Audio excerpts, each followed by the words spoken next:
जय हिंद दोस्तों। देखिए, बहुत बहुत स्वागत है आप सभी का आज के वीडियो में। गाइज, आज का वीडियो बहुत ज़्यादा खास होने वाला है क्योंकि आज हम यहाँ पे देखने वाले हैं हमारा जो एनटीपीसी का प्रैक्टिस सेट है, वो प्रैक्टिस सेट नंबर हम 16 यहाँ पे करेंगे आज। ठीक है, 16 हमारा प्रैक्टिस सेट नंबर होने वाला है, 16वां। तो इस प्रैक्टिस सेट को हम बहुत बेहतरीन तरीके से करने वाले हैं और आपको पता है इसमें हमारे 10 क्वेश्चन जो है वो साइंस के भी हो जाएंगे। ठीक है, तो साइंस के 10 क्वेश्चन हो जाएंगे हमारे, और यहाँ पर जीएस के हमारे 30 क्वेश्चन हो जाएंगे। ठीक है, 16वां प्रैक्टिस सेट है, आप सबको पता है एनटीपीसी के लिए बैच ही चल रहा है। तो सभी आप लोग आ जाइएगा और बेहतरीन तरीके से प्रैक्टिस सेट को देख लेंगे हम। पहले क्वेश्चन की बात कर लेते हैं। देखिए, पहला क्वेश्चन हमारे पास क्या हो जाता है। क्वेश्चन कह रहा है सर कि संयुक्त राष्ट्र का कौन सा निकाय सीधे जनसंख्या के प्रजनन स्वास्थ्य से संबंधित है ना, जनसंख्या के प्रजनन स्वास्थ्य से संबंधित है। तो UNFPA, UNDP, विपो या फिर IFAD। तो सही आंसर कौन सा होगा देखिए हमारा। तो यहाँ पर सही आंसर ऑप्शन नंबर ए हो जाएगा, UNFPA। ये हमारा जनसंख्या के प्रजनन स्वास्थ्य से संबंधित हो जाता है। ठीक है, इसका ध्यान रखिए। इसका जो मुख्यालय हो जाता है वो न्यूयॉर्क में हो जाता है। ठीक है, और इसकी जो स्थापना हुई थी वो 1969 में इसकी स्थापना हो जाती है और न्यूयॉर्क में इसका हेडक्वार्टर हो जाता है। ये दो चीज़ आपको यहाँ पे याद रखनी है। दूसरा बात करते हैं सर, यहाँ पे एक ऑप्शन है, ऑप्शन नंबर बी, UNDP। तो इसके फुल फॉर्म है संयुक्त राष्ट्र विकास कार्यक्रम। ठीक है, संयुक्त राष्ट्र विकास कार्यक्रम यानी कि यूनाइटेड नेशन डेवलपमेंट प्रोग्राम। इसका भी मुख्यालय कहाँ पर है, इसका भी मुख्यालय हमारा जो है वो न्यूयॉर्क के अंदर हो जाता है। ठीक है, और ये हमारा इसकी जो स्थापना हुई थी वो 1966 में, जो UNDP है इसकी स्थापना को हुई थी 1966 में इसकी स्थापना हो जाती है। ठीक है, उसके बाद जो विपो है, वर्ल्ड इंटेलेक्चुअल प्रॉपर्टी ऑर्गेनाइजेशन, इसका मुख्यालय जिनेवा के अंदर हो जाता है, स्विट्जरलैंड में, और इसकी स्थापना 1967 में होती है। ठीक है, ये बात आपको यहाँ पे याद रखनी है। चलिए अगले क्वेश्चन की बात करते हैं। हमारा अगला क्वेश्चन क्या होगा, क्वेश्चन नंबर 2। क्वेश्चन कह रहा है सर, कोलकाता में मुख्यालय और 16 क्षेत्रीय स्टेशनों के साथ कौन सा संगठन भारत में जीव संसाधनों के सर्वेक्षण के लिए जिम्मेदार है। तो राष्ट्रीय पशु कल्याण संस्थान, भारतीय प्राणी सर्वेक्षण, भारतीय वनस्पति सर्वेक्षण, भारतीय पशु कल्याण बोर्ड। तो करेक्ट आंसर क्या होगा हमारा, देखिए सही आंसर होगा हमारा ऑप्शन नंबर बी, यहाँ पर करेक्ट आंसर हो जाएगा। ठीक है, ओके। ठीक है दोस्तों, यहाँ हमारा option number B correct answer हो जाता है। यहाँ पे देखेंगे प्राणी सर्वेक्षण, भारतीय प्राणी सर्वेक्षण जिसको बोलते हैं ZSI, इसका गठन 1916 में इसका 1 जुलाई 1916 में इसका गठन हो जाता है, ध्यान रखेंगे आप लोग। ठीक है, और इसका उद्देश्य पशु वर्गीकरण और संरक्षण, नोडल संगठन, पर्यावरण, वन और जलवायु परिवर्तन संस्थान, भारत में मत्स्य पालन, पशुपालन, ये सब इन चीज़ों को देख कर इन चीज़ों के लिए यहाँ पे ये स्थापित हो जाता है, ध्यान रखिएगा। तो हमारा correct answer option number B यहाँ पे हो जाता है। ठीक है, चलिए नेक्स्ट क्वेश्चन देख लेते हैं। अगला क्वेश्चन है, भारत में पेटा कब शुरू हुआ था। पेटा, PET, ये पेटा जो है भारत में कब शुरू हुआ था। 2000 में, 2003 में, 2002 में, 2001 में। तो यहाँ पर हम पेटा की देखिए बात करेंगे।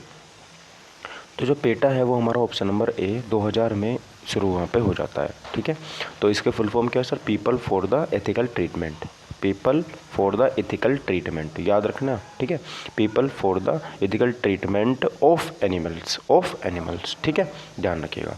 दुनिया का सबसे बड़ा पशु अधिकार संगठन है और पेटा संस्थाओं में विश्व स्तर पर अधिकार 9 मिलियन से अधिक सदस्य और समर्थक हैं। पेटा सिद्धांत क्या है कि जानवर हमारे खाने, पहनने, प्रयोग करने या मनोरंजन के लिए उपयोग करने के लिए नहीं है। इसे 1980 में इनग्रिड न्यूयॉर्क और एलेक्स पेचेस्को द्वारा स्थापित किया गया।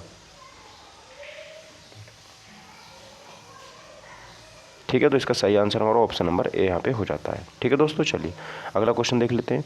अगला क्वेश्चन हमारा 4th वाला है, किस मंत्रालय ने ई-सहज वेबसाइट लॉन्च की।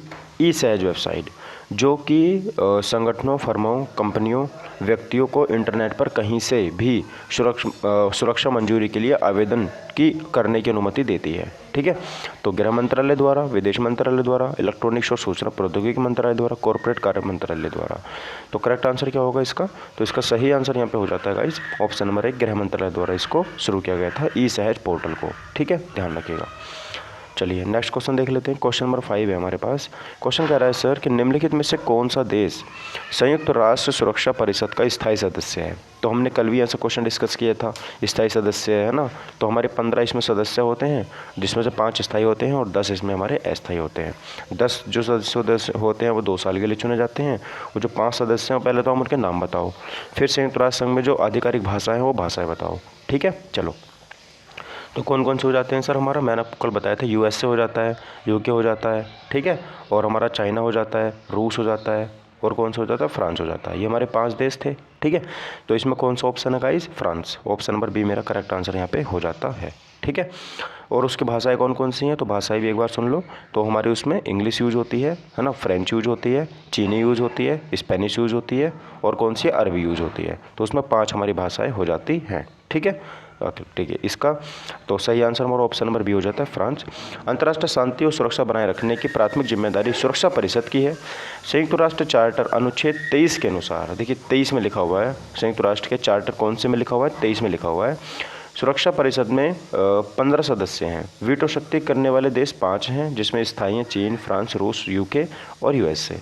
शेष 10 स्थायी सदस्यों को महासभा द्वारा 2 साल के कार्यकाल के लिए चुना जाता है, ठीक है। चलिए क्वेश्चन नंबर 6 है, संघाई सहयोग संगठन की स्थापना कब हुई थी।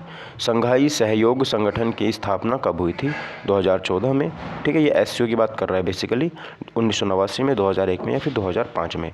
तो इसका करेक्ट आंसर क्या हो जाएगा, देखिए सही आंसर हमारा ऑप्शन नंबर सी हो जाएगा, 2001 में जो एससीओ था इसकी स्थापना हो जाती है।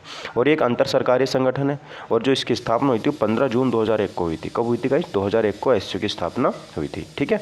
इसमें देश कौन कौन से हो जाते हैं गाइस, ध्यान रखिएगा, इसमें चीन, भारत, कजाकिस्तान, किर्गिस्तान, रूस, पाकिस्तान, ताजिकिस्तान और उज्बेकिस्तान, ठीक है, ये इसमें सदस्य हैं। भारत को जुलाई 2005 में एससीओ का पर्यवेक्षक दर्जा प्रदान किया गया था, और 2017 को अस्ताना कजाकिस्तान में शामिल हुआ था, ठीक है। जो यह इसमें शामिल हुआ था, यानी कि जो नवीनतम सदस्य वो कौन सा हो जाता है, यहाँ पर अस्ताना हो जाता है। यहाँ पर आपको ये बात ध्यान रखनी है, ठीक है। चलिए अगला क्वेश्चन देखेंगे। क्वेश्चन नंबर 7 है, किराए का ऐसा संगठन है जो डैश के लिए काम करता है। तो किराए का ऐसा कौन सा संगठन है जो डैश के लिए काम करता है ना, बाल अधिकारों के संरक्षण के लिए, कृषि में सुधार के लिए, वेश्यावृत्ति का उन्मूलन के लिए, या फिर निराश्रित महिलाओं के लिए। तो कौन, ये जो किराई है वो किसके लिए काम करता है, तो ध्यान रखिएगा भाई, ये ऑप्शन नंबर है, बाल अधिकारों का संरक्षण जो है वो इसके लिए काम करता है, जो हमारा किराए का संगठन है, ठीक है। तो किराए की फुल फॉर्म क्या होती है सर, चाइल्ड्स राइट्स एंड पू। इसका क्या मतलब हो गया, ठीक है, कुछ मतलब होगा, इसका सर्च कर लेना। ये एक एनजीओ है, ठीक है, ध्यान रखना। और इसको रिपन द्वारा 1979 में स्थापित करा गया था। कब, जो हमारा रिपन है इसके द्वारा इसको 1979 में इसको स्थापित किया गया था। ये बात आपको यहाँ पे याद रखनी है। अच्छा, बाल विवाह निषेध अधिनियम कब आया था सर, तो बाल विवाह निषेध अधिनियम 2006 में आया था। कब आया था, 2006 में आया था। और लैंगिक अपराध से बच्चों का संरक्षण अधिनियम 2012 में आया था, ठीक है। तो बाल विवाह निषेध 2006 में आया था, और लैंगिक अपराधों से बच्चों को बचाना है तो 2012 में आया था। और बाल श्रम निषेध और विनिमय अधिनियम 1986 का है, जिसमें 2016 में जो है संशोधन उसमें किया गया था, ठीक है। चलिए नेक्स्ट क्वेश्चन देखेंगे। क्वेश्चन नंबर 8 है, सीमा सड़क संगठन किसके अधीन आता है।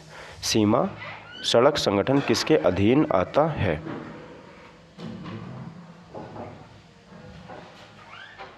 तो रक्षा मंत्रालय, उपभोक्ता मामले, खाद्य और सार्वजनिक वितरण मंत्रालय, वाणिज्यिक और उद्योग मंत्रालय, संचार मंत्रालय।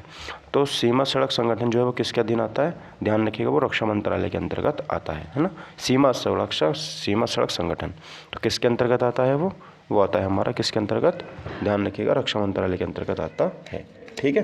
चलिए, तो बीआरओ की बात करेंगे हम, बॉर्डर ऑर्गेनाइजेशन की। इसका गठन जो है वो 7 मई 1960 को होता है ना। 7 मई 1960 को बीआरओ की स्थापना होती है। जो इसका मुख्यालय है वो नई दिल्ली में है। इसके तो प्रथम महानिदेशक है वो मेजर जनरल के.एन. दुबे हैं। कौन है, के.एन. दुबे इसके पहले महानिदेशक थे, ध्यान रखिएगा, ठीक है, ओके। उसके बाद अगर हम बात कर लेते हैं कुछ, इसमें कुछ और चीज़ें हैं क्या, हाँ, जो दूरसंचार विभाग है जिसको डोट बोलते हैं, वो संचार मंत्रालय के अंतर्गत आता है, ठीक है। चलिए बात करते हैं, संयुक्त राष्ट्र संघ को किस वर्ष नोबेल शांति पुरस्कार से सम्मानित किया गया था। संयुक्त राष्ट्र संघ को यानी कि यूएनओ को भी नोबेल पुरस्कार मिल चुका है, तो वो कब मिला था, 2003 में, 2000 में, 2001 में या फिर 2002 में। तो यूएनओ को नोबेल शांति पुरस्कार की बात करेंगे तो इसको मिल चुका है 2001 में, इसको नोबेल का शांति पुरस्कार जो है वो मिल चुका है, ठीक है। चलिएगा, तो यहाँ पे हम देखेंगे महासचिव कोफी अन्नान को बेहतर संगठित और अधिक शांतिपूर्ण विश्व के उनके कार्य के लिए पुरस्कार प्राप्त करने के लिए चुना गया था। नोबेल पुरस्कार की बात करेंगे 2022 में शांति में इसको छोड़ो, आगे का 2000 नोबेल पुरस्कार अभी के इंपॉर्टेंट है, बस यूएनओ की याद रखेंगे। 2001 में इसको शांति पुरस्कार मिला था। क्वेश्चन नंबर 10 बताएंगे, संयुक्त राष्ट्र चार्टर की का स्थापना दिवस कब मनाया जाता है? संयुक्त राष्ट्र चार्टर का स्थापना दिवस देखिए, तो कब इसकी स्थापना दिवस मनाया जाता है? तो 24 अक्टूबर 1945 को इसकी स्थापना दिवस मनाई जाती है। और यहाँ पर ऑप्शन नंबर डी मेरा सही आंसर हो जाता है। ठीक है, ओके। अच्छा, इसमें कितने अनुच्छेद हैं? तो इसमें 111 अनुच्छेद हैं इसके चार्टर में। कितने अनुच्छेद इसके चार्टर में? तो 111 इसके चार्टर में अनुच्छेद हैं, और जिसमें 18 अध्याय हैं। कितने अध्याय हैं इसके साथ में? 18 अध्याय यहाँ पे हो जाते हैं। ठीक है, अगला देखिए 11 है कि निम्नलिखित में से कौन राष्ट्रीय नमूना सर्वेक्षण संगठन का एक भाग नहीं है? ठीक है, तो इसका मुझे आंसर बताना। क्वेश्चन नंबर 11, निम्नलिखित में से कौन राष्ट्रीय नमूना सर्वेक्षण संगठन का एक भाग नहीं है? ठीक है, तो फील्ड कार्य प्रभाग, डाटा प्रोसेसिंग डिवीज़न, सर्वेक्षण, डिज़ाइन और अनुसंधान विभाग, और राष्ट्रीय विकास एजेंडा। ठीक है, तो इसका सही आंसर ऑप्शन नंबर डी, राष्ट्रीय विकास एजेंडा। ठीक है, ध्यान रखिएगा, डी ऑप्शन मेरा सही आंसर हो जाता है। तो एनएसएसओ में 4 विभाग शामिल हैं, जो सर्वे डिजाइन एंड रिसर्च डिवीज़न। ठीक है, तो ये ध्यान आपको रखना है। तो यहाँ पर डी आंसर मेरा सही हो जाएगा, राष्ट्रीय विकास एजेंडा। 12 में देखेंगे विश्व बैंक का मुख्यालय कहाँ पर स्थित है ना? हम जो वर्ल्ड बैंक की बात करते हैं, इसका मुख्यालय कहाँ पर स्थित है? लंदन यूके में, पेरिस फ्रांस में, वाशिंगटन डीसी यूएसए में, और हैग नीदरलैंड में। तो जब वर्ल्ड बैंक की बात करेंगे, इसका मुख्यालय ऑप्शन नंबर सी है, वाशिंगटन डीसी के अंदर हो जाता है। ठीक है, 1944 में इसकी स्थापना होती है, ये बात आपको यहाँ पे याद रखना है। देखो 1944 में international bank for reconstruction and development, IBRD की फुल फॉर्म आपको पता होनी चाहिए। International bank for reconstruction and development के रूप में इसकी स्थापना की गई थी 1944 के अंदर। ठीक है, यह विकासशील देशों में स्थायी समाधान के लिए कार्य करने वाले 5 संस्थानों की एक अनूठी वैश्विक साझेदारी है। इसमें 189 सदस्य हैं। कितने? 189 इसमें सदस्य हैं। अन्य संगठन एवं उनके मुख्यालय, संयुक्त राष्ट्र संघ यूएनओ का मुख्यालय की बात करेंगे तो अमेरिका में हो जाता है। यूनेस्को पेरिस फ्रांस में हो जाता है। विश्व स्वास्थ्य संगठन WHO की बात करेंगे तो जेनेवा स्विट्जरलैंड में हो जाता है। विश्व व्यापार संगठन WTO ये जेनेवा स्विट्जरलैंड में हो जाता है। ठीक है, बात करेंगे क्वेश्चन नंबर 13 की 1945 में यूएनओ के गठन पर कितने सदस्य देश थे? तो कितने सदस्य थे जो यूएनओ के गठन पर यहाँ पर थे? ठीक है, तो ध्यान रखना 51 सदस्य थे जब यूएनओ बना था, तो वो इसके सदस्य थे। ठीक है, ये एक अंतर सरकारी संगठन है, संयुक्त राष्ट्र के अधिनियम द्वारा स्थापित। इसको 26 जून 1945 को सैन फ्रांसिस्को में 50 देशों के प्रतिनिधित्व द्वारा हस्ताक्षर इस पर करे गए थे, और इसका जो 51वां देश बना था वो पोलैंड बना था। ध्यान रखना पोलैंड, यानी कि इस क्वेश्चन पूछेगा आपसे, जब संयुक्त राष्ट्र की स्थापना हुई थी उस टाइम इसमें कितने सदस्य थे? तो इसमें 51 सदस्य थे, और 51वां जो सदस्य था ना वो पोलैंड था। ठीक है, तो इसकी स्थापना हो जाती है हमारी 1945 को, हस्ताक्षर होते हैं इसमें 15 अक्टूबर को, और इसकी स्थापना होती है 24 अक्टूबर को। ठीक है, ध्यान रखिए भारत संस्थापक सदस्य देशों में से एक था। इसके प्रमुख अंग की बात करेंगे तो इसमें महासभा होती है, इसमें सुरक्षा परिषद होती है, इसमें आर्थिक और सामाजिक परिषद होती है, इसमें न्यास परिषद होती है, इसमें अंतर्राष्ट्रीय न्यायालय होता है, इसमें संयुक्त राष्ट्र सचिवालय होता है। ठीक है, ध्यान रखना। क्वेश्चन नंबर 14 देखेंगे, निम्नलिखित में से कौन सतत विकास 2030 के लिए संयुक्त राष्ट्र एजेंडा नहीं है? ठीक है, निम्नलिखित में से कौन सतत विकास 2030 के लिए संयुक्त राष्ट्र एजेंडा नहीं है? हर जगह गरीबी को उसके रूपों में समाप्त करना, राष्ट्रों के भीतर और उनके बीच असमानता को कम करना, विश्व की कुल जनसंख्या में कम करना, 2030 तक खाद्य सुरक्षा प्राप्त करना। तो सही आंसर हमारा सी हो जाएगा। 25 सितंबर 2015 को संयुक्त राष्ट्र महासभा ने सर्वसम्मति से ट्रांसफॉर्मिंग ओवर वर्ल्ड सतत विकास के लिए 2030 एजेंडा को अपनाया था। यह 17 सतत विकास लक्ष्यों को निर्धारित करता है। ठीक है, जिसका उद्देश्य गरीबी को समाप्त करने, शांति को बढ़ावा देने, सभी लोगों के अधिकारों और सम्मान की रक्षा करने और ग्रह की रक्षा करने के लिए वैश्विक प्रयासों को संगठित करता है। ठीक है, तो विश्व की कुल जनसंख्या को कम करना, ये हमारा 2030 के लिए संयुक्त राष्ट्र का एजेंडा नहीं था। ठीक है, नहीं था, ध्यान रखना। 16वां क्वेश्चन देखते हैं सर, IMF और विश्व बैंक का गठन 1944 में हुआ था। इसका मुख्यालय किस शहर में है ना? IMF और विश्व बैंक, तो आपको सभी को पता है सर, विश्व बैंक की स्थापना 1944 में होती है IRBD के रूप में। ठीक है, और IMF की इंटरनेशनल मॉनेटरी फंड इसकी फुल फॉर्म हो जाती है। तो वाशिंगटन DC में इसका मुख्यालय हो जाता है दोनों का। अंतर्राष्ट्रीय संगठन और उनके मुख्यालय देखो, जैसे कुछ यहाँ पे बात करेंगे, संयुक्त राष्ट्र विकास कार्यक्रम यानी कि जिसको बोलते हैं UNDP, united nation development programme, इसका मुख्यालय जो है वो न्यूयॉर्क में हो जाता है। ठीक है, और अब बात करेंगे संयुक्त राष्ट्र जनसंख्या कोष UNPF, ठीक है। पॉपुलेशन फंड की बात करेंगे तो जो भी न्यूयॉर्क में हो जाता है, ठीक है। और बात करेंगे FAO की FAO खाद्य एवं कृषि संगठन जो है हमारा, ये रोम इटली में हो जाता है। WHO जिनेवा स्विट्जरलैंड में हो जाता है। विश्व व्यापार संगठन जिनेवा स्विट्जरलैंड में हो जाता है, ठीक है। चलिए क्वेश्चन 17 है कि संयुक्त राष्ट्र सुरक्षा परिषद के 2 अस्थायी सदस्य हैं, वे महासभा द्वारा निम्नलिखित अवधि के लिए चुने जाते हैं। तो 3, 5, 2 या 4, तो 2 वर्ष के लिए वो चुने जाते हैं, ठीक है। चलिए तो 2 वर्ष ध्यान रखिएगा। संयुक्त राष्ट्र सुरक्षा परिषद UNSC, United nation security council, संयुक्त राष्ट्र का एक प्रमुख अंग है और उस पर अंतर्राष्ट्रीय शांति और सुरक्षा बनाए रखने की जिम्मेदारी है। मुख्यालय इसका न्यूयॉर्क संयुक्त राज्य अमेरिका में हो जाता है। नेक्स्ट क्वेश्चन देखेंगे, संयुक्त राष्ट्र सुरक्षा परिषद के अस्थायी सदस्यों की संख्या कितनी है? ठीक है, संयुक्त राष्ट्र सुरक्षा परिषद के अस्थायी सदस्यों की संख्या कितनी है? तो यहाँ पर बात करेंगे 10 हो जाती है, ध्यान रखना, ठीक है। तो UN के 6 मुख्य अंगों में से एक, जिसकी स्थापना 1945 में हुई थी, इसके 15 सदस्य हैं, ध्यान रखना, जिसमें 5 वीटो होती है जिसके पास, और 10 जो है वो वैसे चुने जाते हैं, बता चुका हूँ पहले ही। G7 क्या है? भारत का 7 सिस्टर राज्य बिल्कुल नहीं है। दुनिया के 7 समुद्र बिल्कुल नहीं है। विश्व के 7 महाद्वीप बिल्कुल नहीं है। 7 IMF विश्व में उन्नत अर्थव्यवस्थाओं का वर्णन करता है, हमारा D ऑप्शन सही हो जाएगा, ध्यान रखिएगा, ठीक है। तो इसको फुल फॉर्म होती है ग्रुप ऑफ 7, ठीक है, ग्रुप ऑफ 7। तो ग्रुप ऑफ 7 एक अंतर्राष्ट्रीय संगठन है जो दुनिया की सबसे बड़ी IMF उन्नत अर्थव्यवस्थाओं, जैसे फ्रांस, इटली, जर्मनी, फ्रांस है, जर्मनी, इटली, जापान, संयुक्त राज्य अमेरिका, यूनाइटेड किंगडम, कनाडा से मिलकर बना है। इसकी स्थापना 1975 में हुई थी। यह समूह अंतर्राष्ट्रीय सुरक्षा, ऊर्जा नीति और वैश्विक आर्थिक प्रशासन जैसे विषयों पर बात करने के लिए साल में एक बार बैठक करते हैं। और G7 का मुख्य सचिवालय और अधिकारी स्थायी नहीं है और इसकी अध्यक्षता हर साल बदलती रहती है, इसका कोई मुख्यालय भी नहीं है। क्वेश्चन नंबर 20 देखेंगे, यूरोपीय संघ EU की प्रेरक शक्ति और कार्यकारी निकाय क्या है ना?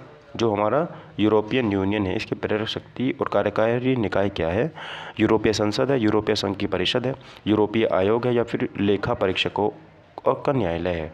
तो C ऑप्शन सही है, यूरोपीय आयोग यहाँ पे सही आंसर हो जाएगा, ठीक है। यूरोपियन यूनियन में 27 देश यहाँ पर शामिल हैं, ध्यान रखिएगा, ठीक है। और 1993 में मास्ट्रिच संधि के तहत ये इसका जो है वो मतलब अस्तित्व में आया था ये, और ब्रसेल्स बेल्जियम में इसको क्या है यहाँ पर हेडक्वार्टर हो जाता है, ठीक है। चलिए, भारत में सबसे पुराना ट्रेड कौन सा है? तो भारत में सबसे पुराना ट्रेड की बात करेंगे, क्या सर CITU है, AITUC है, BMC है, या फिर INTUC है? तो इसका करेक्ट आंसर क्या होगा? तो भारत में सबसे पुराना ट्रेड है गाइज, ऑप्शन नंबर B है, AITUC, all India trade union Congress. क्या है guys? All India trade union Congress. यह भारतीय कम्युनिस्ट पार्टी से संबंध है। स्थापित हुआ था 31 अक्टूबर 1920 को। इसके प्रथम अध्यक्ष लाला लाजपत राय, ठीक है, लाला लाजपत राय इसके प्रथम अध्यक्ष हो जाते हैं। और centre of Indian trade union CITU Bharat में एक राष्ट्रीय स्तर का ट्रेड यूनियन है, और इसके ट्रेड यूनियन शाखा भारतीय ट्रेड यूनियन आंदोलन की अग्रणी है। इसकी स्थापना 1970 में होती है। Indian national trade union Congress जो INTUC है, इस भारत में एक राष्ट्रीय ट्रेड यूनियन है, इसकी स्थापना 1947 को होती है।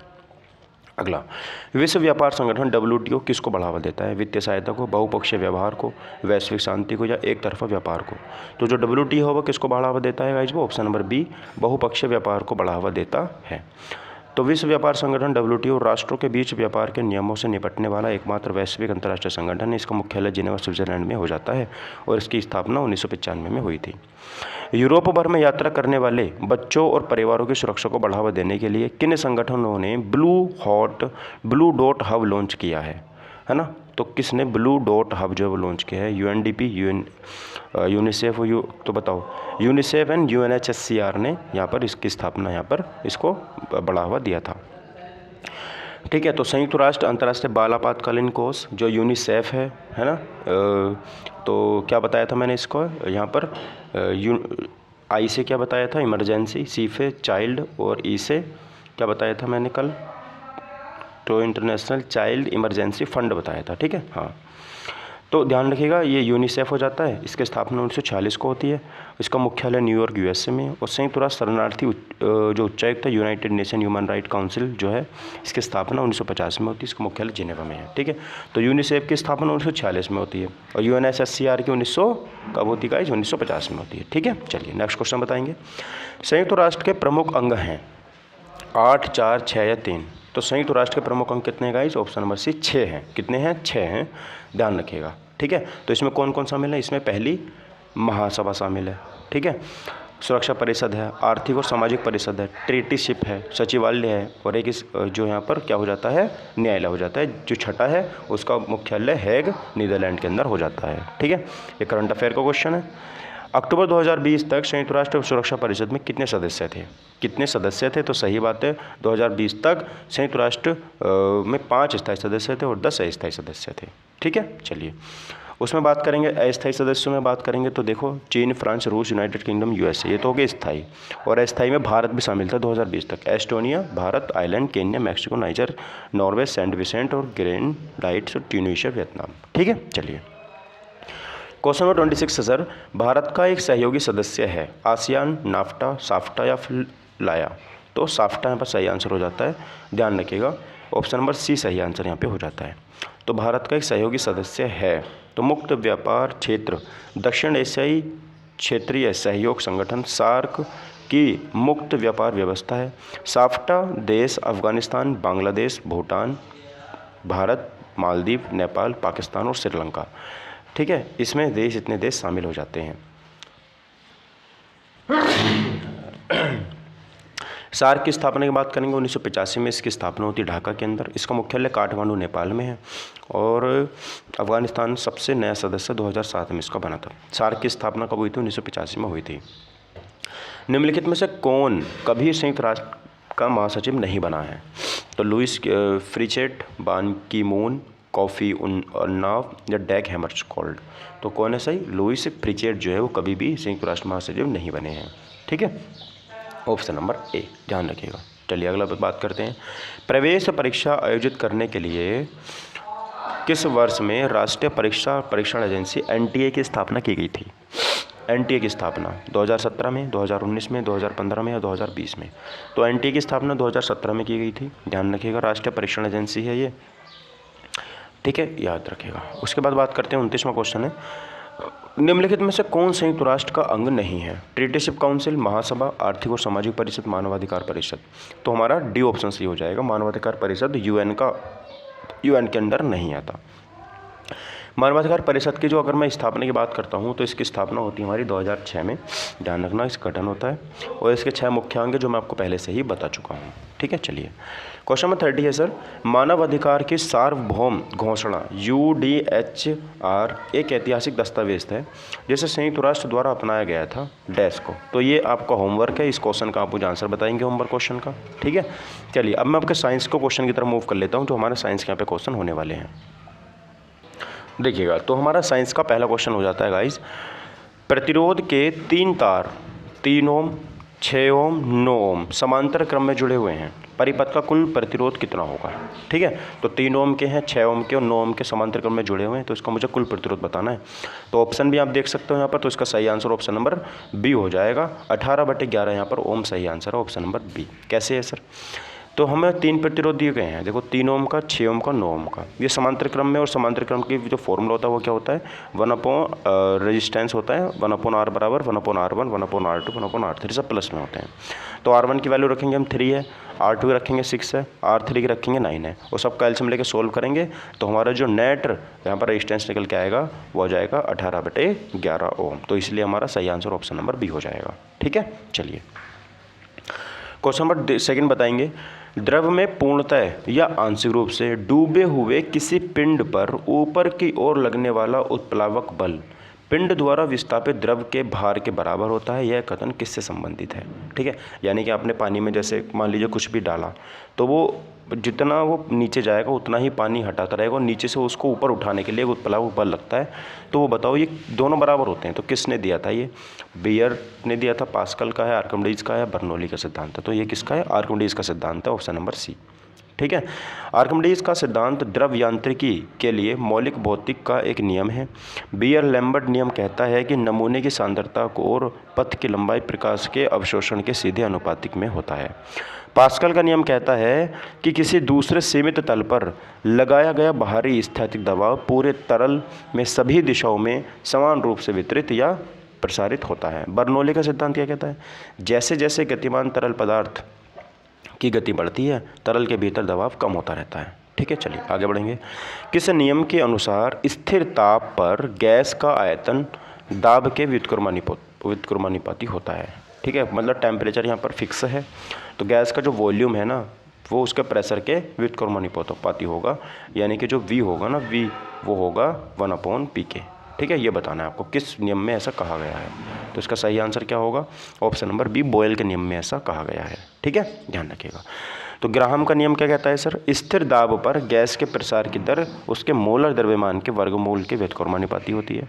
चार्ल्स का नियम कहता है, चार्ल्स का नियम आदर्श गैस का आयतन स्थिर दबाव पर परम तापमान के समानुपाती होता है। ध्यान रखिएगा। ठीक है, चलिए आगे बढ़ते हैं। न्यूटन के गति का प्रथम नियम द्वारा दूसरा नाम क्या है? न्यूटन के गति का प्रथम नियम का दूसरा, तो उसको जड़त्व का नियम कहते हैं। ऑप्शन नंबर ए सही आंसर यहाँ पे हो जाता है। तो इस नियम के अनुसार अगर कोई वस्तु हमारी किस में है, अगर कोई वस्तु हमारी विराम में है तो विराम में रहेगी जब तक उस पर हम कोई बाहर से फोर्स ना लगा दें। तो न्यूटन के गति के दूसरे नियम का समीकरण क्या हो जाता है? तो F बराबर mc² है, F बराबर m में है, तो क्या हो जाएगा? F बराबर m में जो है वो मेरा सही आंसर यहाँ पे हो जाता है। ठीक है, ध्यान रखिएगा। चलिए, तो मेरा ध्यान रखिएगा। तो F बराबर m में जो है वो न्यूटन की गति का दूसरा नियम हो जाता है। तो न्यूटन की गति का द्वितीय नियम किसी पिंड के संवेग में परिवर्तन की दर, ध्यान रखना, किसी पिंड के संवेग में परिवर्तन की दर लगाए गए बल के सीधे समानुपाती होता है। ये F बराबर m की मैंने आपको डेफिनेशन बताई, और उस दिशा में होती है जिस दिशा में बल कार्य करता है। न्यूटन के गति का प्रथम नियम, जब कोई पिंड तब तक स्थिर अवस्था में रहता है जब यह एक सीधी रेखा में स्थिर गति से गति करता है जब तक कि उस पर कोई बाहरी बल ना लगाया जाए। न्यूटन के गति का तृतीय नियम कहता है कि प्रत्येक क्रिया की सदैव समान एवं विपरीत दिशा में प्रतिक्रिया होती है। क्वेश्चन नंबर 6 बताएंगे, किसी वस्तु के संवेग परिवर्तन की दर बल की दिशा में लगाए गए असंतुलित बल के समानुपाती होती है। इस नियम को किस रूप में जाना जाता है? ठीक है, तो संवेग परिवर्तन की दर को हम कहते हैं वो हमारा न्यूटन गति का दूसरा नियम ही यहाँ पे हो जाता है। तो जो F बराबर m में है वो न्यूटन का दूसरा नियम भी है। ठीक है, और हम उसको संवेग परिवर्तन की नियम भी बोलते हैं, ध्यान रखना। ठीक है, तो समझ में आ गई बात। अगला, स्प्रिंग बैलेंस एक उपकरण है, स्प्रिंग बैलेंस, जिसका उपयोग आमतौर पर किसी वस्तु पर कार्य करने वाले को मापने के लिए किया जाता है। बल, गति, बल, वेग या द्रव्यमान। तो बल ऐसा है ना, तो बल को हम यहाँ पे माप लेते हैं स्प्रिंग से। जैसे बात करते हैं सर, बल का मात्रक जो होता है वो न्यूटन होता है, और F बराबर m में होता है, यानी कि द्रव्यमान गुणा त्वरण होता है। एक वेक्टर मात्रा है, यानी कि एक सदिश राशि है ये। हुक का नियम बताता है कि स्प्रिंग को फैलाने के लिए आवश्यक बल स्प्रिंग दूरी के समानुपाती होता है। जितना ज़्यादा बल लगाओगे इतनी ज़्यादा स्प्रिंग फैलती चली जाएगी। ठीक है, इसकी विश्राम स्थिति इससे बढ़ाया गया है। संवेग की बात करते हैं, इसका SI मात्रक जो होता है वो किलोग्राम मीटर पर सेकेंड होता है। ठीक है, ध्यान रखना इसको। उसके बाद देखिए, निम्नलिखित में से सबसे कम घर्षण बल कौन सा है? निम्नलिखित में से सबसे कम घर्षण बल कौन सा है? सर्पी, द्रव, स्थैतिक या बेलन। तो सबसे कम घर्षण किस में लगता है? तो बेलन वाले में लगता है। बेलन घर्षण का एक प्रकार का गतिज घर्षण है। गतिज मतलब जो चीज़ चलते हुए लगती है। यह तब क्रियान्वित होता है जब एक पिंड वास्तव में दूसरे पिंड की सतह पर लुढ़कता है। ध्यान, तो जब लुढ़कता है तो भी तो घर्षण लगता है, जैसे पहिया रोड पर चलता है ना, तो कब से कम घर्षण लगता है उस पर। दूसरा एक होता है स्थैतिक। देखो, स्थैतिक में सबसे ज़्यादा घर्षण होता है। उसके बाद आता है सर्पी, तो उसके बाद आता है बेलन। तो ध्यान रखना कौन कौन सा होता है? स्थैतिक, सर्पी और बेलन। स्थैतिक, सर्पी और बेलन। ठीक है, ध्यान रखना। स्थैतिक घर्षण बल सभी में सबसे शक्तिशाली बल के रूप में काम करता है। द्रव घर्षण वह घर्षण है जो तरल पदार्थों के माध्यम से गति करने वाली वस्तुओं पर कार्य करता है। घर्षण वह बल है जो गति का विरोध करता है जब एक वस्तु की सतह दूसरी वस्तु की सतह में के संपर्क में आती है। नेक्स्ट क्वेश्चन देखेंगे 9। निम्नलिखित में से कौन एक अदिश राशि नहीं है? समय, गति, बल, दूरी। तो अदिश राशि कौन सी नहीं है? बल। बल क्योंकि सदिश राशि होती है, क्योंकि इसमें बराबर m में होता है, और जिसमें दिशा होती है बल आ जाएगा ना किसी में भी, तो वो सदिश राशि हो जाती है। ठीक है, तो ध्यान रखना, अदिश राशियों का केवल परिमाण द्वारा परिमाण होता है, उनमें दिशा नहीं होती। उदाहरण के लिए दूरी, गति, द्रव्यमान, तापमान, ऊर्जा, कार्य, आयतन, क्षेत्रफल। ठीक है, सदिश राशियों में परिमाण भी होता है प्लस दिशा भी होती है, जैसे बलाघूर्ण, विस्थापन, वेग। ये क्वेश्चन हमारा HW हो जाएगा आपका साइंस का।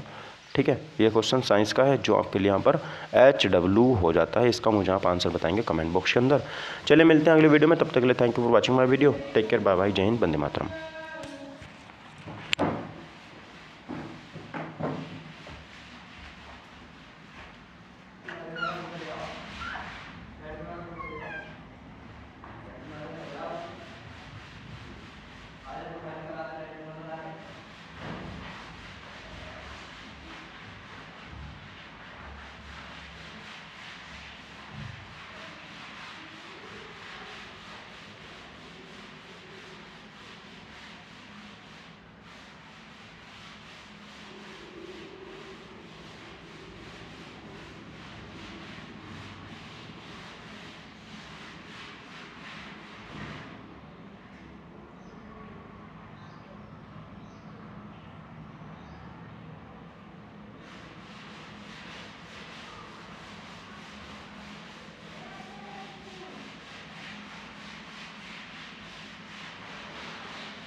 Incoming voice call from Nico, heart exclamation, heart exclamation.